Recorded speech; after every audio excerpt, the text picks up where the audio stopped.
ప్రభువునందు ప్రియ దేవుని బిడ్డలారా, ఈ దినం ఆగస్ట్ 1 తారీఖు.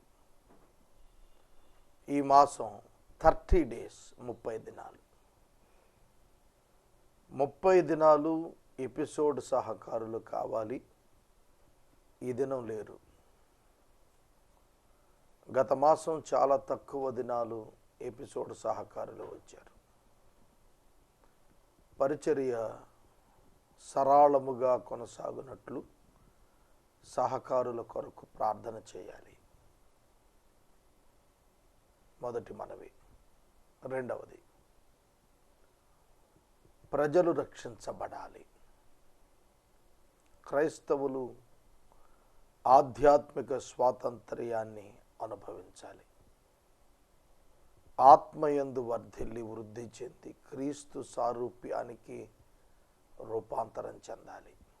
ఇది రెండవ ప్రాముఖ్య ప్రార్థనాంశం. లోకమంతటా సువార్త బయలు వెళ్ళాలి. అందరూ సందేశం వినాలి. అందరూ రక్షించబడాలి. ఇది ప్రాధాన్యత. కనుక ప్రార్థించబద్ధులము అయి ఉన్నాము. వాక్యము ప్రకటింపబద్ధులమై ఉన్నాము. ప్రార్థించుకుందాం. మమ్ములను మిక్కిలిగా ప్రేమిస్తున్న మా ప్రియ పరలోకపు తండ్రి, మీ పరిశుద్ధ గణ నామమునకు వందనములు, స్తోత్రములు. సువార్త విని అంగీకరించి ప్రజలు రక్షించబడినట్లు సహాయం చేయండి. వాక్యము వింటున్న విశ్వాసులు క్రీస్తు సారూప్యానికి రూపాంతరం చెందుటకు కృపనివ్వండి. బలహీనుడనైన దాసుడను బలపరచండి. యేసు ప్రభు పేరిట నేటి వాక్య ధ్యానం ఇమ్మని అడుగుచున్నాము తండ్రి. ఆమేన్. ప్రభువునందు ప్రియా దేవుని బిడ్డలారా, దయచేసి మీ పరిశుద్ధ బైబిల్ గ్రంథాన్ని తెరవండి. ఇర్మియా గ్రంథము 32వ అధ్యాయము మీ ఎదుట ఉంచుకోండి. ఈ అధ్యాయములో సిద్కియా ఇర్మియాతో మాట్లాడుతున్న మాటలు, ఇర్మియాకు దేవుని నుండి ప్రత్యక్షమైన ప్రత్యక్షతా మాటలు, ఇర్మియా ప్రత్యుత్తరమిస్తూ మాట్లాడిన మాటలు ఇందులో కనిపిస్తాయి. ఈ అధ్యాయములో క్రయ విక్రయముల గూర్చినటువంటి ప్రస్తావన కనిపించింది. బబులోను చెరకు యూదులు వెళుతున్నప్పుడు, ఆ స్థలం విడవబడుతున్నప్పుడు దాని విలువ ఏముంటుంది? కాబట్టి క్రయం విక్రయాలు నిలిచిపోతాయి 70 ఏండ్లు. దేవుడు మరలా వారిని వెనకకు తెచ్చినప్పుడు బెన్యామీను గోత్ర స్థలాల్లో క్రయ విక్రయాలు ప్రథమంగా ప్రారంభమవుతాయి. ఇది ప్రవచనం.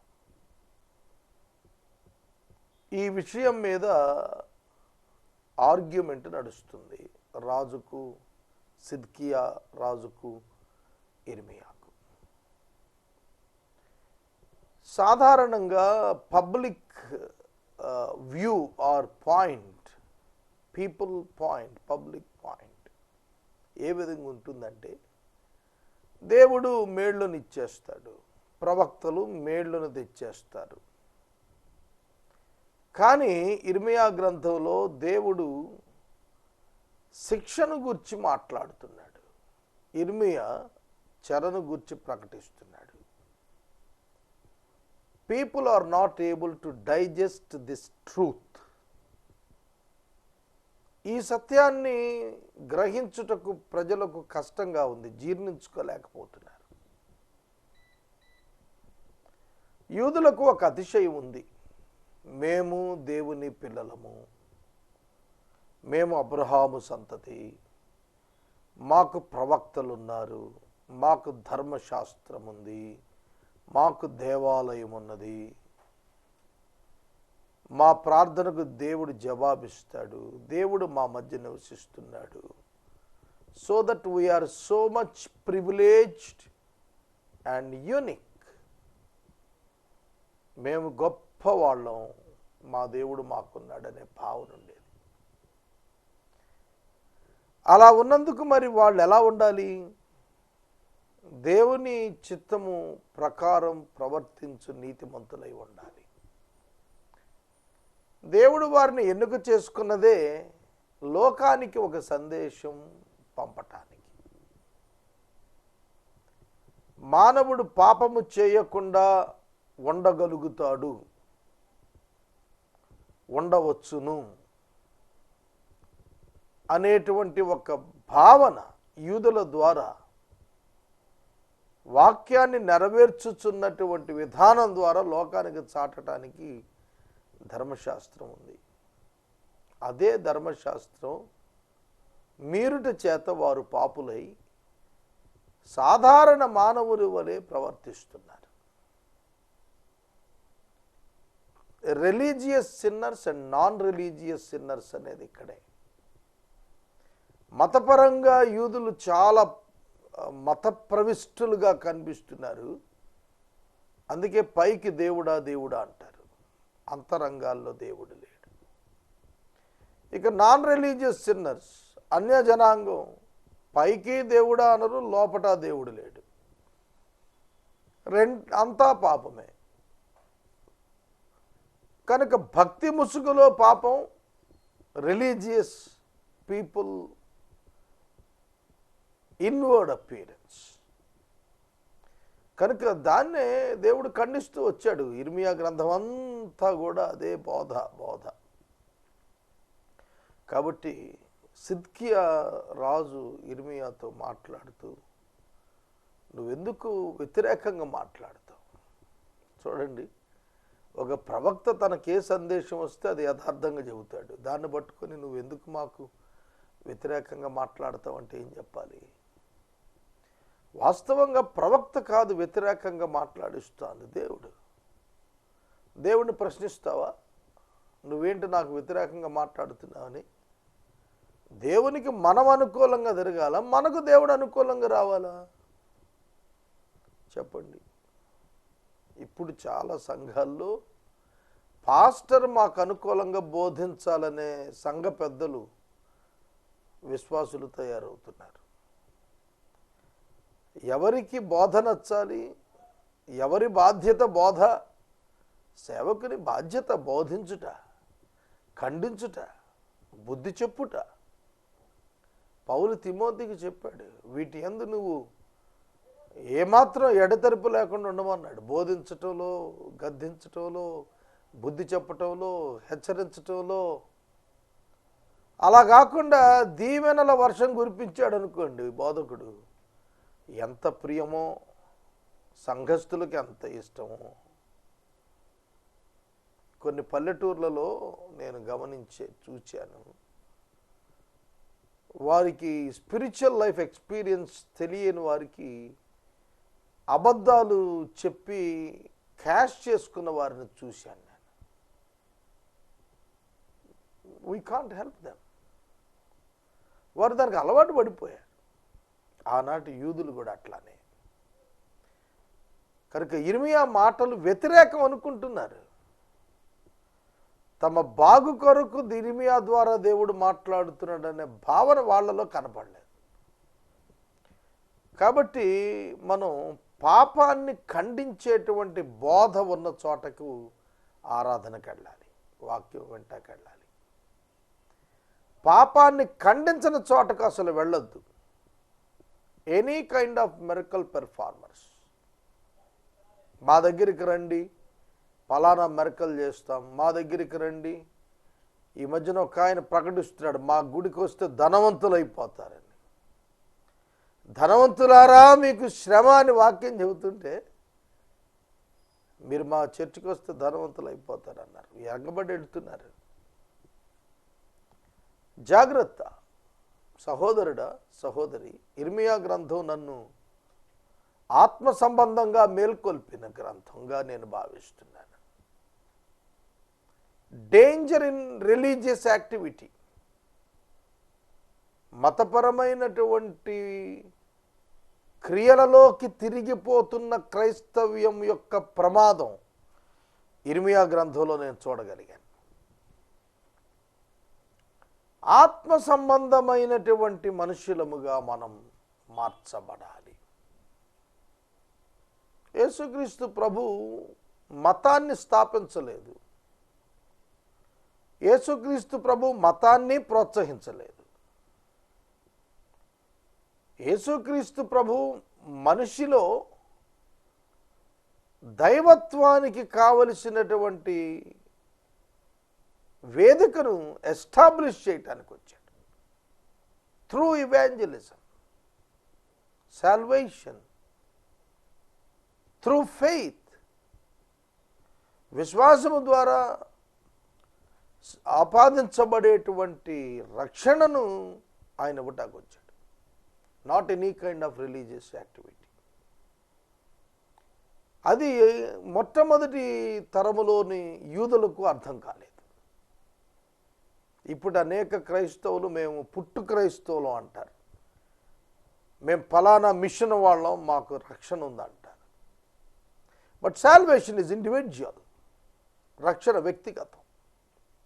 ఫలానా చర్చ్ మెంబర్షిప్ ఉంది కనుక నువ్వు పరలోకానికి డైరెక్ట్ ఎంట్రీ లేదు. బరియల్ గ్రౌండ్కి ఉంటుంది ఎంట్రీ. నువ్వు ఒకవేళ ఒక చర్చ్ మెంబర్షిప్ కడితే ఊరి బయట వ్యర్థ స్థలంగా ఉన్న సమాధుల తోటలో నీకు స్థలం ఇస్తారేమో కానీ పరలోకంలో ఎవరు. You must be born again and you must be saved. Your sins must be forgiven. మీరు ఈ ఎక్స్పీరియన్స్ లేకుండా పరలోకం పోలేరు. ఎవరైనా మతపరమైన యాక్టివిటీతో మిమ్మల్ని మోసపుచ్చితే మోసపోకండి. మీరు బంగారం ఇస్తే రక్షించబడతారు, మీరు డబ్బు ఇస్తే రక్షించబడతారు, మీరు గుడికి వస్తే రక్షించబడతారు. నెవర్. అది జరిగే పనిగా. గుడికి వస్తే రక్షణ ఎందుకు పొందుతాడు? సువార్తను నమ్మి యేసుక్రీస్తుని విశ్వసిస్తే రక్షణ కలుగుతుంది. ఆ సందేశం పోయింది. 21వ శతాబ్దపు కుర్రకారు సేవకుల తరం వచ్చిన తర్వాత యువక సేవకుల తరం కాంపిటేటివ్ చర్చ్ బిల్డింగ్ తయారైంది. సోదరుడా, సోదరి, church means ecclesia called out people. లోకము నుండి వెలుపటికి వచ్చిన సమూహం, తిరిగి జన్మించిన అనుభవం కలిగిన సమూహమే సంఘం. కనుక దాని నుంచి ఎటొచ్చిందంటే just filling the seats in the church building. మా గుడికి ఇన్ని వందల మంది వస్తున్నారు, అన్ని ఆరాధనలు పెట్టేస్తున్నాం, ఇన్ని ఆరాధనలు పెట్టేస్తున్నాం. What is the guarantee of the soul? ఆత్మరక్షణ, ఆత్మను గూర్చినటువంటి నిశ్చయత ఎక్కడున్నది? సిద్కియా ఆనాడు ఇలాంటి తలంపులే కలిగి ఉన్నాడు. నేను వాక్యంలోనికి వెళ్తాను. ఉపోద్ఘాతంగా నేను చెబుతున్నది కాంటెంపరీ సిచ్యుయేషన్స్ను ఆనాటి జూయిష్ కండిషన్స్తో కంపేర్ చేస్తూ God's will towards the people of God, దేవుని ప్రజల పక్షంగా దైవ చిత్తాన్ని అన్వేషిస్తూ పోతున్నారు.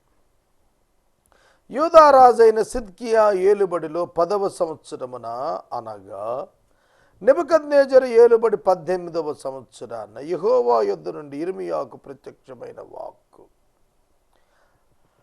ఆ కాలమున బబులోను రాజు దండు యెరూషలేమును ముట్టడి వేయుచుండగా సిద్కియా ఇర్మియాతో చెప్పినది ఏమనగా, యెహోవా ఈలాగు సెలవిస్తున్నాడు, ఆలోచించండి, ఈ పట్టణమును బబులోను రాజు చేతికి అప్పగిస్తున్నాను.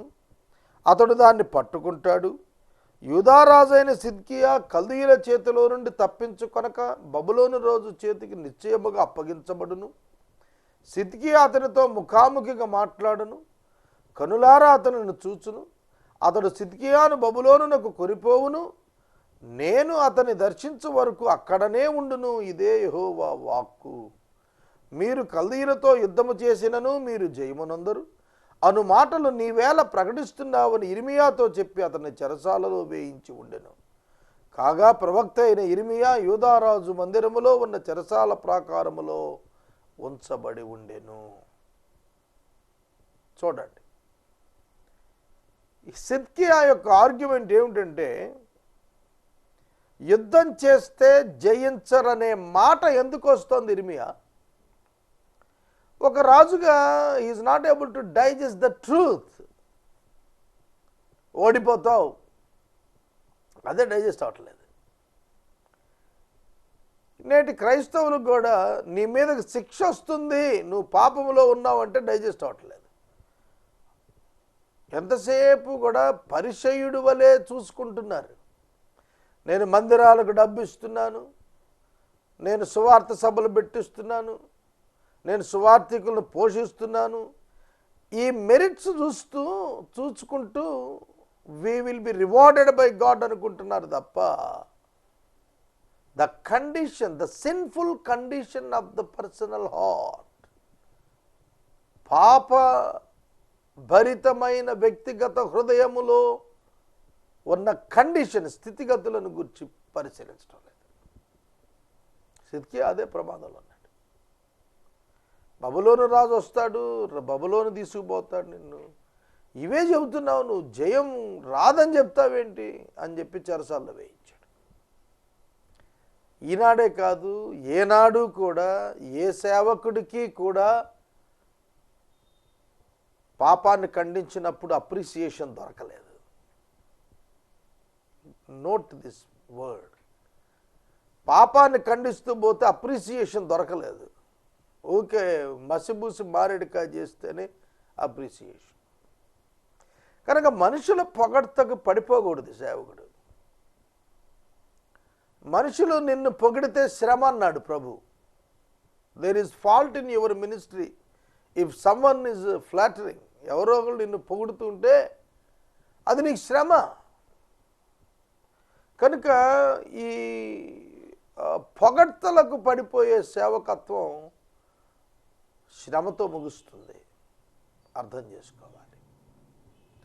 అప్పుడు ఇర్మియా ఇలా అన్నాడు, యెహోవా వాక్కు నాకు ప్రత్యక్షమై ఇలా సెలవిచ్చింది, నీ తండ్రి తోబుట్టిన షల్లూము కుమారుడు హనమేలు నీ యొద్దకు వచ్చి, అనాతోతులో ఉన్న నా భూమిని కొనుటకు విమోచకుని ధర్మము నీదే, దాన్ని కొనుక్కొనమని చెప్పును.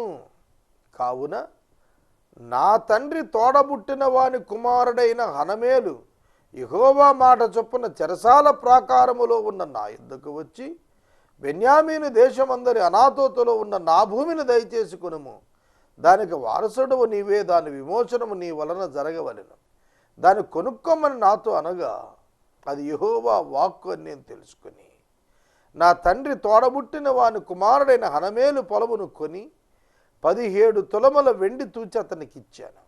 నేను క్రయపత్రం రాసి ముద్ర వేసి సాక్షులను పిలిపించి త్రాసుతో వెండిని త్రూసి క్రయపత్రమును అనగా ముద్రగల విడుదల కైకోలును వడంబడికను, ముద్రలేని విడుదల కైకోలు వడంబడికను తీసుకుంటే అగ్రిమెంట్స్ తీసుకున్నాడు. అప్పుడు నా తండ్రి తోడబుట్టిన వాని కుమారుడైన హనమేలు ఎదుటను, ఆ క్రయపత్రములో చేవ్రాలు వ్రాసిన సాక్షుల ఎదుటను, చెరసాల ప్రాకారములో కూర్చున్న యూదులందరి ఎదుటను, నేను మహసేయా కుమారుడు నేరియా కుమారుడైన బారూకునకు ఆ క్రయపత్రం అప్పగించి వారి కన్నుల ఎదుట బారూకునకు ఇలాగూ ఆజ్ఞాపించాను, ఇశ్రాయేలు దేవుడును సైన్యములకు అధిపతి యొక్క యెహోవా ఇలా చెబుతున్నాడు, ఈ పత్రాలను అనగా ముద్రగల ఈ క్రయపత్రమును ముద్రలేని క్రయపత్రమును నీవు తీసుకుని అవి బహుదినములు ఉండేటట్లు మంటికుండలో దాచిపెట్టు. ఇశ్రాయేలు దేవుడు సైన్యములకు అధిపతి యొక్క యెహోవా ఇలా సెలవిస్తున్నాడు, ఇండ్లును పొలములను ద్రాక్ష తోటలను ఇంకా ఈ దేశములో కొనబడతాయి. నేరియా కుమారుడైన బారూకు చేతికి ఆ క్రయపత్రం నేను అప్పగించిన తరువాత యెహోవాకి ఇలా ప్రార్థన చేశాను. ఇర్మియా ప్రార్థన 17వ వచనం. యెహోవా ప్రభువా, సైన్యములకు అధిపతియగు యెహోవా అని పేరు వహించువాడా, శూరుడా, మహాదేవ, నీ అధిక బలము చేతను చాచిన బాహువు చేతను భూమి ఆకాశములను సృష్టించితివి. నీకు అసాధ్యమైనది ఏదియూ లేదు. నీవు వేవేల మందికి కృప చూపుచు తండ్రుల దోషమును వారి తరువాత వారి పిల్లల ఒడిలో వేయువాడవు. ఆలోచించిన విషయాలలో నీవే గొప్పవాడవు. క్రియలు జరిగించు విషయములో శక్తి సంపన్నుడవు. వారి ప్రవర్తనలను బట్టి వారి క్రియాఫలములను బట్టి అందరికీ ప్రతిఫలం ఇచ్చుటకై నరుల మార్గములన్నింటినీ నీవు కన్నులారా చూస్తున్నావు. నీవు ఐగుప్తు దేశములో చేసినట్టు నేటి వరకు ఇశ్రాయేలీయుల మధ్యన ఇతర మనుషుల మధ్యన సూచక క్రియలు మహత్కార్యములను చేయుచు నేటి వలె నీకు కీర్తి తెచ్చుకొనుచు ఉన్నావు. దేవుని గూర్చిన అవగాహన ఇర్మియా మాట్లాడుతున్నాడు ఈ ప్రార్థనలో. మనకుందా ఈ అవగాహన? What did you say about your God? నీ దేవుని గురించి నీవేమని సెలవిస్తావు? ఆకాశ మహాకాశములను సృష్టించావు. అధిక మహాశక్తి చేత కార్యములను జరిగించి కృపచూపు వాడవు. దేవుడు ఎవరో నువ్వు చెప్పగలవా? దేవుడు ఎవరు అనగానే నాకు కడుపు నొప్పి తగ్గించాడు, నాకు కాలు నొప్పి తగ్గించాడు, నాకు డబ్బులు సాయం చేశాడు. Small things. You are witnessing very very small things. కానీ ఇర్మియా చెప్పిన మాటలు ఆకాశ మహాకాశాలు సృష్టించినవాడు. ద హోల్ యూనివర్స్, ఆకాశమున ఉన్న సమస్తమును సృష్టించిన మహాబలము కలిగినటువంటి దేవుడవు నాయన. శూరుడవు, మహాదేవుడవు, నీకు అసాధ్యమైంది ఏది లేదు. శక్తి సంపన్నుడవు, మార్గములన్నీ కనులారా చూస్తున్నావు. ఆల్ హ్యూమన్ బీయింగ్స్, 850 కోట్ల మంది మనుషుల యొక్క హృదయములను వాటి మార్గములను కనులారా ఇప్పుడు ఈ క్షణాన చూస్తున్న గొప్ప దేవుడు. మనం ఒక ఛానల్ చూడగలం.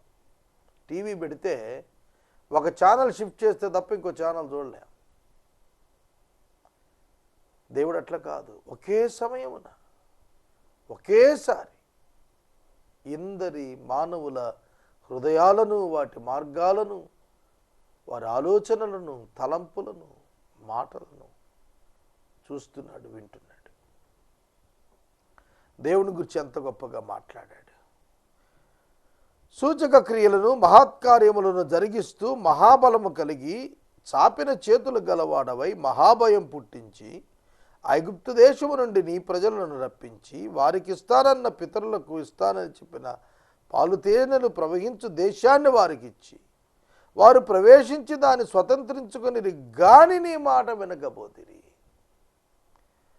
దేవుడు వారిని విడిపించి నడిపించి జయమిచ్చి దేశాన్ని ఇస్తే దేవుని మాట ప్రజలు వినకపోయేది. ద హోల్ యూనివర్స్, విశ్వమంతా ఆయన మాటకు లోబడుతుంటే మానవులు మాత్రం మాట వినకపోయేది. నీ ధర్మశాస్త్రం అనుసరించకపోయేది. వారు చేయవలనని నీవు ఆజ్ఞాపించిన వాటిల్లో దేనిని చేయకపోయేది గనుక ఈ కీడంతయు వారి మీదకి రప్పించి ఉన్నావు. బబులోను చెరకు కారణము యూదుల అవిధేయత. Disobedience of juice to the law of God. ధర్మశాస్త్రమును తృణీకరించిన కారణముగా దేవుడు యూదులను బబులోను చెరకు పంపిస్తున్నాడు. యెహోవా ప్రభువా, ధనమిచ్చి ఈ పొలమును కొనుక్కొని సాక్షులను పిలిపించుకొనమని నీవే నాతో సెలవిచ్చితివి. అయితే ఈ పట్టణము కల్దీయుల చేతికి అప్పగింపబడుచున్నది. క్రయం విక్రయం చేయమని చెప్పావయ్యా, కానీ ఈ పట్టణం అప్పగించబడుతోంది. అప్పగించబడుతున్నప్పుడు క్రయ విక్రయం ఎందుకు? ఎవరైనా అప్పగించబడేది భూమిని కొంటారా? ఫూలిష్నెస్ కదా. భక్తుడు ఫూల్ అనే కనిపిస్తాడు. ఈ లోకానికి, లోకస్తులకు దేవుని సేవకుడు, నిజ సేవకుడు, నిజ విశ్వాసి వెర్రివారి వలె కనిపిస్తారు. లోకమంతా డబ్బు చుట్టూ తిరుగుతుంటే సేవకుడు డబ్బును పోగొట్టుకునే దిక్కు తిరుగులాడుతూ ఉంటాడు. లోకం అక్యూములేషన్ ఆఫ్ మనీ, డబ్బు సంపాదన పోగు చేసుకోవడానికి పరుగులెత్తుంటే సంపాదించిన డబ్బును ఎక్కడ ఖర్చు చేయాలా అని పరిగెత్తుతాడు నిజ సేవకుడు. వేర్ ఈజ్ ద నీడ్, ఎక్కడ అవసరమైనది అని సెర్చ్ చేస్తూ పోతాడు. కనుక లోకానికి వెరితనమే కదా. తరువాత అంతటా యెహోవా వాక్కు ఇర్మీయాకు ప్రత్యక్షమై ఇలా సెలవిచ్చెను. నేను యెహోవాను, సర్వ శరీరులకు దేవుడను, నాకు అసాధ్యమైంది ఏదైనా ఉండునా? యెహోవా ఇలా సెలవిస్తున్నాడు, ఇదిగో నేను ఈ పట్టణాన్ని కల్దీయుల చేతికిని, బబులోను రాజైన నెబుకద్నెజరు చేతికిని అప్పగించబోతున్నాను. అతడు దాన్ని పట్టుకొనగా ఈ పట్టణము మీద యుద్ధము చేయు కల్దీయులు వచ్చి ఈ పట్టణమునకు అగ్ని ముట్టించి ఏ మిద్దెల మీద ఉన్న జనులు బయలునకు ధూపార్పణము చేసి అన్యదేవతలకు పానార్పణములు అర్పించి నాకు కోపం పుట్టించారో ఆ మిద్దెలన్నీ కాల్చేస్తాను. అదండి విషయం. యూదులు విగ్రహారాధన చేయకూడదని దేవుడిచ్చిన ప్రథమ ఆజ్ఞను వారు విసర్జించి తమ మిద్దెల మీద విగ్రహారాధన చేస్తే దేవుడు కోపగించుకుని ఆ మిద్దెలను కల్దీయుల చేత కాల్పిస్తున్నాడు. ఏలయనగా ఇశ్రాయేలు వారును యూదా వారును తమ బాల్యం మొదలుకొని నా ఎదుట చెడుతనమే చేయుచూ వస్తున్నారు. తమ చేతుల క్రియల వలన వారు నా కోపమే పుట్టిస్తున్నారు. ఇది యెహోవా వాక్కు. నా కోపం రేపుటకు ఇశ్రాయేలు వారు, యూదా వారు, వారి రాజులు, వారి ప్రధానులు, వారి యాజకులు, వారి ప్రవక్తలు, వారి జనులు, వారి నివాసులు దుష్ప్రవర్తన చూపిన దానిని బట్టి నా ఎదుట నుండి వారు దుష్ప్రవర్తనను నేను నివారణ చేయ ఉద్దేశించినట్లు ఈ పట్టణమును కట్టిన దినము మొదలుకొని ఇప్పటి వరకు అది నా కోపం పుట్టించుటకు కారణమయ్యను.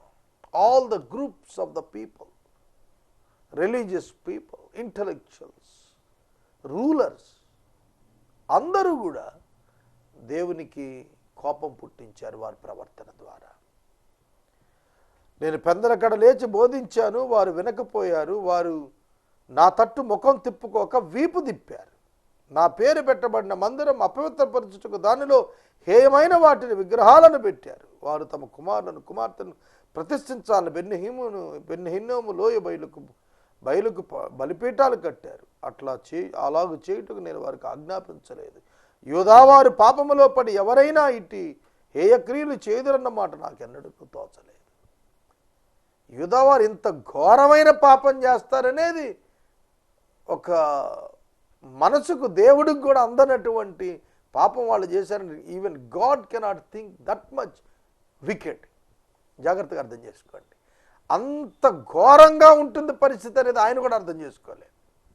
అంత వికెట్ కండిషన్ వస్తుందని ఆయన ఊహకు కూడా రాలేదన్నాడు. 36వ వచనం నుండి ఇదంతా కంటిన్యూటీ, వరుసగా చదివితే బాగుండేది సమయం ఉంటే.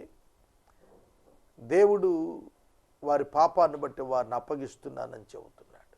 ప్రార్థించుకుందాం. మనము ఇంతవరకు దైవ సేవకులు కారుపాటి శ్యామ్ సాగర్ గారి ద్వారా ఇర్మియా గ్రంథమును ధ్యానం చేసుకున్నాం. ఈ కార్యక్రమం ద్వారా మీరు పొందుకొనుచున్న ఆత్మీయ మేలులు ఒక ఉత్తరం ద్వారా మాకు తెలియచేయండి.